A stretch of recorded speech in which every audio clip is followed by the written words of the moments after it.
Yo, what's going on, sports family, man? And we back again with another episode of At the Line. And today, you already know, man, it's the usual suspects. You got me checking in, and you got my guy, Q, checking in. Q, what's up, man? You good? Brother, blessed, no stress. We the best, nothing less. Absolutely. Yes, sir. Absolutely, man. And today, we're coming live to you all from Hoop Nation ATL. Make sure you go over on IG and check out Hoop Nation ATL. Follow them. Tell them that National Sports Chat, TOV Sports, sent you. Tiffany Hayes, WNBA player, is definitely doing a good thing over here on the south side of Atlanta. And she opened up a gym with multiple courts in here. You get WNBA runs, you see D1 runs, D2, college runs, high school runs from like all the top prospects around. And you get even some NBA runs, man. Last time I was here, Dwight Howard was in the building, and he's now a champion. So make sure you all come over here to Hoop Nation. Check us all out, man. Check Tiffany out. Check her sister out. Let her know we all said what up. But today the topic is the Mount G.O.A.T.more, man. So what we're going to do is we're going to get 5 players, but 4 of them are going to go on the Mount G.O.A.T.more, and one of them is an honorable mention. And this is from the 90s, so 1990 to 1999. And we're going to get it started, man. Dave, I need to hear it, man. What is your Mount G.O.A.T.more? So my greatest of all time, from 1990 to 2000, of course, I'm going to go with the GOAT, Michael Jordan. Reasons why, Michael Jordan, he made the all defensive teams multiple times and all NBA teams. All 6 years, the years when he actually obtained a championship, along with some great colleagues of his as well. On those championship NBA teams, those championship NBA rosters, all of his championship rosters, he obtained 6 NBA Finals MVP, which is an accolade, that speaks for itself. Of course, during the years when he was actually playing for the Chicago Bulls, from 1990 to 1993, and then from 1996 up until 1998, he also got All-Star votes, first-time All-Star votes as well. Man. So with that being said, like I said, he's number one as far as the going to be carved into that GOAT-more. We got Jordan. Yeah. We putting that down. Jordan 1. Yes. We just gonna have Jordan 1 on the GOAT-more. Jordan 1. Next on the list, of course, I'm gonna put Shaquille O'Neal. The Diesel. The Diesel. Reason why Shaquille O'Neal was a prolific scorer. Like I said, he was dominant in the paint. He was a defensive threat, and pretty much just like Jordan, he was pretty much unguardable. I mean, you actually had the NBA had to change up certain rules just because of Shaquille O'Neal. Hacker Shaq. Hacker Shaq. Of course, Shaquille O'Neal and the Orlando Magic, they had the opportunity. Actually, they did have the opportunity to take out the Eastern Conference, take out the Bulls in the Eastern Conference Finals when Jordan returned. Yeah. And they got a chance to meet up against a great dynamic team called the Houston Rockets, which, of course, the Orlando Magic was very young, but like I said, they did it. And he played alongside with some other great players as well, such as Dennis Scott. And must I also say Mr. Anthony Penny Hardaway. You gotta say, huh? So he's gonna be number 2. Like I said before, because like I said, he transcended. He transcended from the 90s into the 2000s as well. Facts. And he was actually able to obtain those championships also. Number 3. I definitely must say I have to go with the Dream, Hakeem Olajuwon. Okay. Honestly, Hakeem the Dream Olajuwon was ahead of his time. A lot of people say you had your stretch fours, but I think he was honestly one of those stretch fours that can possibly shoot a 3 if necessary. If he needed to, he can knock it down. But he also had a mid-range game. He also had in the paint game, and the gentleman also had moves as well. The gentleman moved like he was a guard in the paint. That's true. Like I said before, he met up with Shaq in the finals, and he gave the Orlando Magic That'll business. work. He gave That'll it a work. Yeah. And along with that, he got to the finals twice, and they was actually able to repeat. So In the middle of a Jordan era. Granted, Jordan wasn't playing, but in the Yes. middle of that era. So but yes, and he got it, and they did it, and you can never deny a heart of a champion. But the thing Facts. about it is, he changed the game as soon as he got on the court. He was a great defender. He cleaned up everybody's mess if there was a mess. He was very efficient. I believe he shot over 50. I believe he shot over 45%. You know, over 45% from the field goal for his career average. And with that being said, like I said before, you know, he was another one of those guys that was pretty much unstoppable. yeah. Not with just brute force, but with finesse, intelligence, and like I said, he played both sides, and he also made all defensive teams, you know, throughout his career as well. And to me, it seemed like he was just one of those likable guys that everybody just liked, because it was like, man, it's just Hakeem, you Yes. know. So that's one thing I could definitely say about him as well. But you got Jordan, Shaq, Hakeem. There's one more spot that's on the official Mount G.O.A.T.more. Then you got the honorable mention. Who getting that last spot for you? Okay. So my last spot, well, everybody respected Hakeem as well. The players there respect Hakeem now. You know, all the greats that are great now Facts. also go out and work out with him as well. Even Kobe worked out with him Yeah. for that footwork. Okay. Next, my number 4 is we're gonna have to go with Karl Malone. The reason why I say Karl Malone, Postman. yes, Yeah, the I'm not postman. mad at that. He, you know, rain, sleet, snow, sun. there. He's there. He's gonna there. deliver. 97, 98. He obtained 2 MVPs consecutive years. Back to back. Yeah, back to back. He's also he's also one of the top scorers. I think maybe the top 3 all-time scorers. if I'm 27 and correct. 12. Yes. So that's admirable right there. And he also played along a great point guard, you know, who also leads in assists. Absolutely. You know, all-time assist, Mr. John Stockton. But with that being said, he was dominant. He played most of his career in Utah. He never actually got a chance to actually solidify a championship. But he does have multiple Western Conference Finals. I think he has 2. So, and he's efficient, super efficient. Nice soft J, elbow J. Like I said, short corner J as well. The gentleman is pretty much dominant. A very dominant guy. He was just a big dude, man. Yes. That was that era, like, where guys were just, like, overly big Yes. and swole and bald and everything. And he could move. Yeah, facts. Yes, he can move. Seemed like it smelled like a lot of icy hot on the court with them hooping, man. I couldn't hoop back then. I know that. But no, let me get you got something else on that? And then my honorable mention. So my honorable mention, we're gonna go with a gentleman who could have been one of the all-time greats. So I'm gonna go with Mr. Grant Hill. Reason why I say Grant Hill, That's a good honorable mention. yes, it's a great honorable mention. He led All-Star voting past Jordan in one season. He was also the second, you know, next to Jordan, you know, to have All-Star votes. He actually he said co-rookies of the year with Jason Kidd. The gentleman was super efficient. Before he got hurt, he was actually averaging 25 points per game. Yeah. He has a gold medal with the second junior team, with the USA team. Man, the guy was a triple double threat. You know, his first 5 seasons before the Russell Westbrooks, you know, was very dominant. It's true. He played defense. He ran the floor. He was quick. He was intelligent.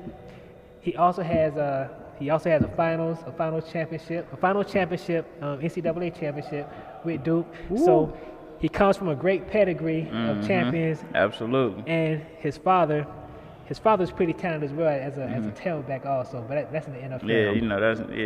But Grant Hill is my guy. Grant Hill is that guy who could have been super efficient, mid-range J. He's a slasher. He was one of those smart slashers. And like I said before he got hurt, his game could actually transcend back then in the 90s where it was really tough. to even in the 2000s to where you had your you had your Tracy McGrady's Yeah. and you had your LeBrons and your D Wade's coming in and the AI. So he definitely made the East very fun to watch. And like I said before, he made the Pistons very popular to watch again. Like I said, once he was drafted by the Detroit Pistons. Yeah, I think Hill is one of those guys. I don't know. A lot of times with, I guess, my generation and younger, well, I'll say Generation Z, like those kids don't even hear about Grant Hill or the Steve Smiths or the guys like that of the world. So it's definitely good, for him to be an honorable mention. And he was that guy though. Yes, he was that guy. He was that guy, my brother. Yes, so sir. man, so we gonna write it down. So we got MJ 1. Yes, sir. Shaq 2, Hakeem the Dream 3, you got Karl Malone 4, and Grant Hill 5 for the honorable mention. I ain't mad at that. So for me, it's automatic. You gotta go Jordan. 36 and 5, averaging that in the 90s. We know what it is with the championships. There's no point to even bring that up, but he just was that guy out of the 90s for sure. So I'm gonna just go past him, but definitely Jordan for number 1. 2, I gotta give it to Hakeem. I give it to Hakeem over Shaq just because he was able to win early in the 90s when it was still a very Jordan dominant league. And granted, it was all the way up until Shaq won, of course, in the 99. Yeah. But it was just to be able to win in the middle of that just shows how great you are. So I always give him that. And he was 24 and 12, so he was out there, wasn't a slouch like you said. He was really ahead of his time with being the type of 4 he was back then. 3, I get out to Shaq because we all know the Diesel. And the thing about him is that he didn't take long to get started. Like I think he came in averaging like 23, and after that was like 27 and crazy from here on out. So he was already on when he got in the league with averaging 23. Then this next season 27. And he averaged 27 and 12 during the 90s, so he was one of those guys, unstoppable. I know teams would probably hate waking up, man, we got the Lakers on the schedule. So. Let me ask you a question. Would Shaq be, do you feel that Shaq is one of the best big men to ever play the game? Absolutely. Okay. Absolutely. Just because, one, the dominant 5 is gone from the game today, and it shows you how rare those guys are and how good you have to be able to exist. Granted, it's a new league with a lot of shooting, but they were shooting back then, but not as much as they are now. But I feel like Shaq could still play today and still do what he did back then now. Probably even better because a lot of guys are smaller in the paint. So I give him that. Then for 4, David Robinson, just because he won. So he won in the 90s, so I got to give it to him. And he ended up winning in the 2000s when they won the, which one was that, 03 or... I think it was it had to be 03. They played the Nets, right? I believe so. That was the one he won with Timmy Duncan. So definitely get out to David Robb in 03 for sure. Then the honorable mention is not far off. I gotta go to the mailman too, man. I gotta go with Malone. But the reason why I had him honorable mention is just because it was hard leaving him out the Mount Rushmore, but he didn't win. So it's like, I can't really put you there if you ain't won, but he definitely was a great player. Averaged the same amounts as Shaq in the 90s, 27 and 12. He was a good player. Everything. It's no negatives about him. It was just for me on my list. I grade winning higher than a lot of things. So it's like, all right, I gotta toss him there. And you know what? I can agree with that because David Robinson also has one NBA MVP, and he also has a championship. Finals MVP. So he has a Finals MVP, and he also has a regular season MVP, which Hakeem the Dream got very upset during the Eastern Conference Finals the first time they got there. Because this is an inside story. Hakeem was. I ain't heard this. So this news to me, Yeah. So it's the Western Conference Finals, and David Robinson was actually getting the MVP trophy for the season. Okay. And Hakeem was like, "Can you see this? It's supposed to be my trophy." Yeah. You know what I'm saying? Yeah.